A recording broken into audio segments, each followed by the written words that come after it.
ମଜା କଥା ଶୁଣିବା। ମଜା କଥାରେ ସବୁ ଯେମିତି ହସ ଲାଗିବ ହେଲା।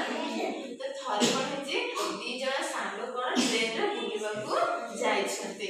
ଟ୍ରେନରେ ବୁଲିବାକୁ ଯାଇଛନ୍ତି ତ ଜଣେ ସାଙ୍ଗ କ'ଣ ହେଲା, ସେ କ'ଣ ତାକୁ ଜୋରେ ଛେପ ବାହାରିଲା। ଛେପ ଆସିଲେ ସେ କ'ଣ କଲା, ଥୁମ୍ପିବା ପାଇଁ ଗଲା ଆସି କ'ଣ ହେଲା, ସେ ତାର ଥୁମ୍ପି ଦେଇକି ପଳେଇ ଆସିଲା। ଆସିଲା ପରେ ତାର ଆଉ ଜଣେ ସାଙ୍ଗ କହୁଛି, ହଇରେ ତୁ ଯାଇକି ସାରିଦେବି ପଳେଇ ଆସିଲା, ମତେ କହିଲା ମୁଁ ତୋ ଦିନ ଯାଇଥିଲି। ତ ତା ସାଙ୍ଗ କହିଲା, ନାଇଁ ରେ ତୁ ଏବେ ଏମିତି ଯିବୁ। ଗଲା ଆସି ଗୋଟେ ରେଡ୍ ରଙ୍ଗ ଲାଲ କଲର ବଟନରେ ଥିବ, ସେ ଛୁଇଁଦେବୁ, ଛୁଇଁଦେଲେ ସେ ଖୋଲିଯିବ। ତ ସେ ଖୋଲିଗଲା ପରେ ସେଥିରେ ଥୁମ୍ପି ଦେଇକି ତୁ ପଳେଇ ଆସିବୁ। ତ ଇଏ କହିଲା ହଁ ହଉ। ତ ଇଏ ଗଲା ଆସି କ'ଣ ହେଲା, ସେ ଟ୍ରେନରେ କ'ଣ ହେଇଛି, ଗୋଟେ ମୋଟି ସ୍ତ୍ରୀ ଲୋକଟି ବସିଥିଲା। ସେ ଗୋଟେ ମୋଟା ହେଇଛି, ଗୋଟେ କ'ଣ ଟିକିଲି ଲଗେଇଛି।